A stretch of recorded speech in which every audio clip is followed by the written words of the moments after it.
PK52, the Saturday morning meeting. Hey, I want to talk to you guys. Been on the road several weeks in a row right now. Voice is almost gone. Had a tremendous run.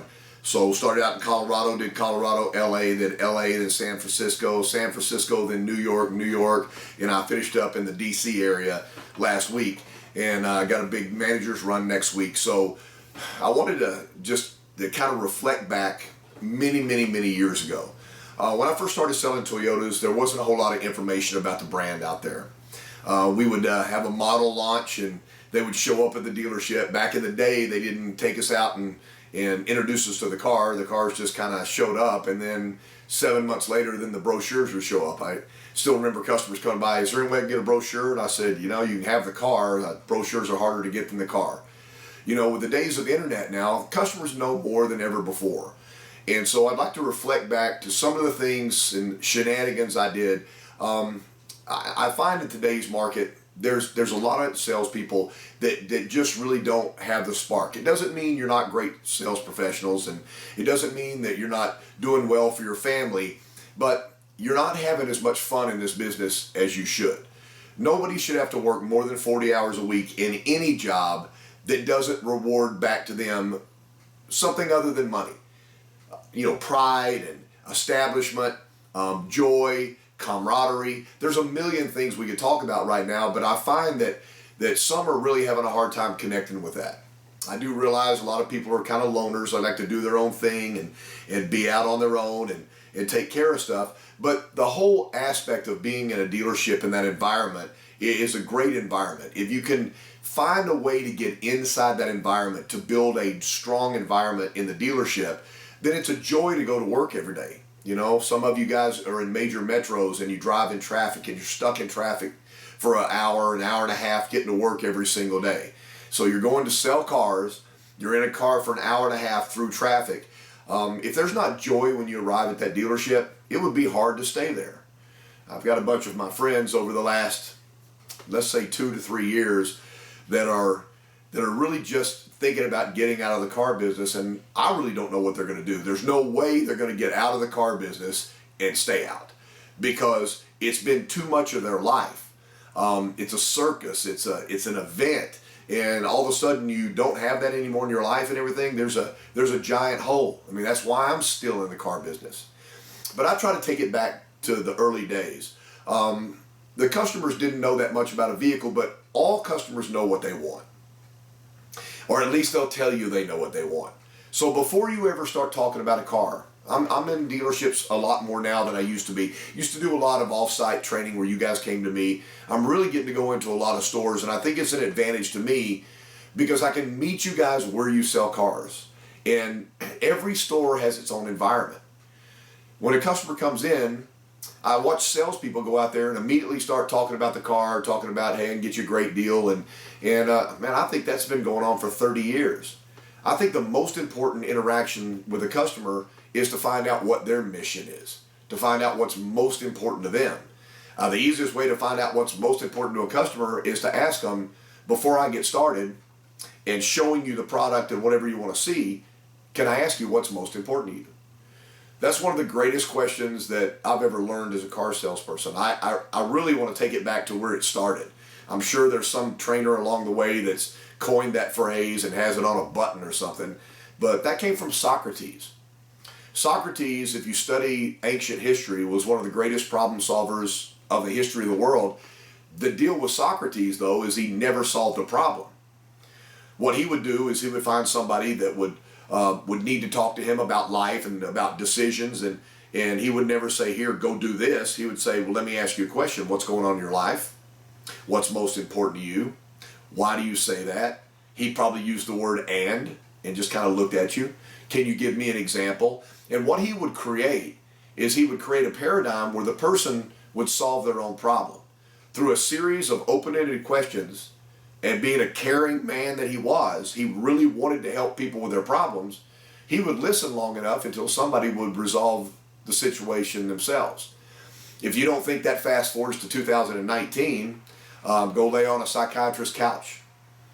Go to a sociologist. Go to a marriage counselor. And you'll find that these are the most non-committal people on earth. What they want to do is they want to ask you a series of questions so that you can resolve it yourself. Because I promise you, if somebody tells you what to do, you may fight that till the end of the earth. Well, nobody's going to tell me what to do. But if somebody asks you what you should do and you tell them, how are you going to fight that?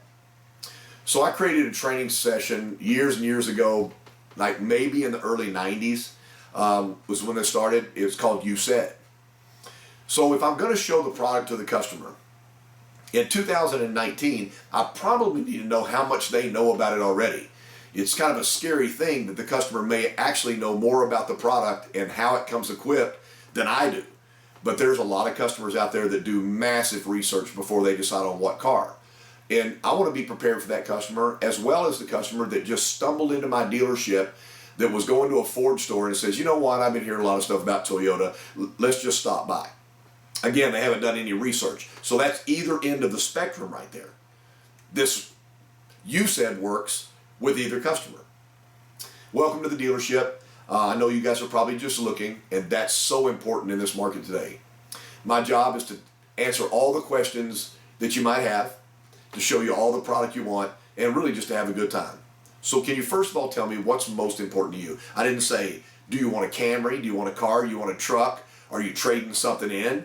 I didn't push them into making a commitment that they're going to do business today. I said, could you just tell me what's most important to me? Every once in a while, a customer won't understand the question. It's not a tough question, but it doesn't mean everybody understands it. And they go, I don't know what you mean. I said, you know what, let me just break it down. If you found the perfect vehicle for you, forget the manufacturer. What are the things that would be most important about the vehicle, and what would the vehicle have to have on it? And then shut up.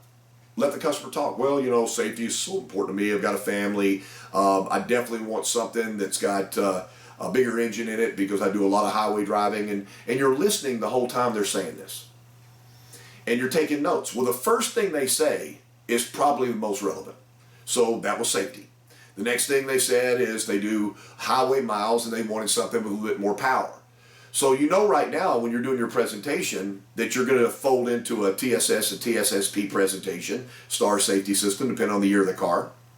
You're going to talk about the advanced technologies Toyota has with our safety systems. And then you're going to say, when you're driving on the highway, there's so many things that Toyota does right. But each one of your presentation cues can start with, earlier you said, I believe you said. If I'm not wrong, didn't you say? You said, earlier you and your wife, you and your husband have said, and the answer to you said is always yes. Why would you ever try to sell somebody a car based upon your opinion or the opinion of Toyota and all their propaganda when you could sell somebody a car based upon the things that were most important to them? Think about taking a breath. Thinking about pausing with a customer. Roll reverse for a second. You walked into this massive multi-million-dollar dealership. The music was blaring. Cars were everywhere. People were everywhere. You were approached by a total stranger with one mission in life to sell you a car today, whether you were prepared to buy or not. How would you feel? What would it take to make you comfortable enough to take delivery of a car? Always be thinking, what's going on the other side? Who is the buyer? How many people do they bring with them? How can you involve everybody? Where is this car going to end up? How long are they going to keep this car? How many people in their life do they associate with? I'm going to share this right now, and if he gets mad at me, he's just going to get mad at me. But he posted it, and I'm sorry when you post it, man, it's free game. One of the salespeople that I'm so proud of over the years is Kenny Landrum. If you've been around me, you know I've talked about Kenny, and Kenny just reestablished himself. He was struggling in the sales business, and then he turned it on, and he realized the biggest asset that he ever had in his life was Kenny, and that was absolutely correct. So, you know, we talked about stuff way back in the day. You know, customers would come in angry. They'd be at 2 or 3 other dealerships before they came in. They were upset. They weren't going to be able to make a decision because the day was already toast. And I used to say, well, you know, I've got to try to figure out a way to break through that wall with that customer. And so I did something really stupid one year. So at the beginning of the month, I took 20 of my business cards. This is back before the internet or social media, I'm sorry. And I scratched out sales professional. And I wrote human. And then I numbered the cards 1 through 20.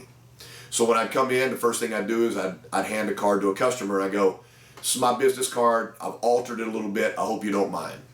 I always try to relax at the beginning of the month because the flow is a little easier and everybody presses at the end of the month.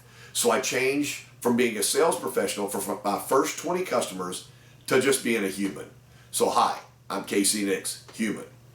Now believe it or not, over the years, some salespeople have taken me up on this. They've gone back and they've scratched out their title and they put in human. And they call me back and they go, it's crazy, but it changes the customer. So the question I would ask you today is, why would it change the customer? Why would the customer's attitude be different when they look down and you scribble the word human on your business card? Gang, it's never been the car business. If you excel in this business, it's never been about selling cars.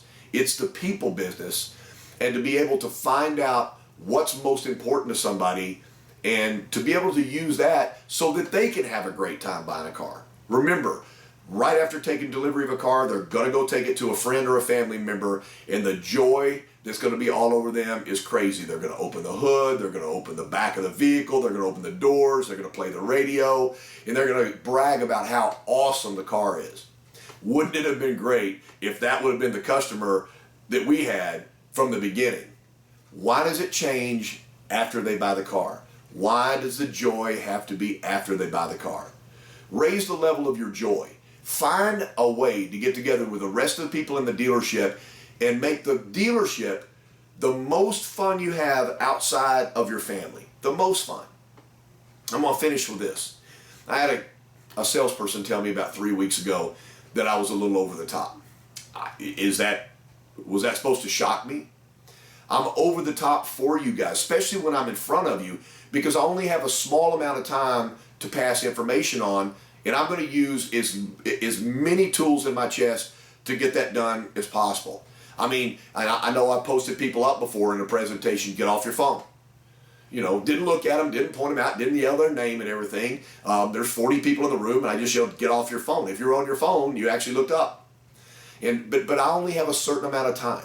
I got it that you have to do business. But figure out a way to be able to make this thing completely joyful when you come into the dealership every single day. Raise the level of the environment you're in. It'll work for the customer. Sometimes it even works for your managers, and it'll definitely work for you. So let me tell you the story of Kenny, and I'll finish today. So a genius move the other day. He takes a girl's cell phone. He's delivering her a 4Runner. He goes onto her cell phone on her Facebook Live. He's now delivering her 4Runner on Facebook Live. All of a sudden, all of her family members and friends start popping up. Kenny looks up, and I'm paraphrasing now, but he goes, now who's Cindy? She goes, oh, that's my cousin. She lives across town. He goes, hey, Cindy, I'm delivering Sarah her first 4Runner. It's all new, brand new, 2019. You got to see this thing. And he starts talking to her family and friends while he's delivering a car. Kenny doesn't have to go down and ask for referrals because everybody that was close to her that followed her on social media was there at the delivery of the car. You know, Kenny, I got to tell you, I wish that was my idea.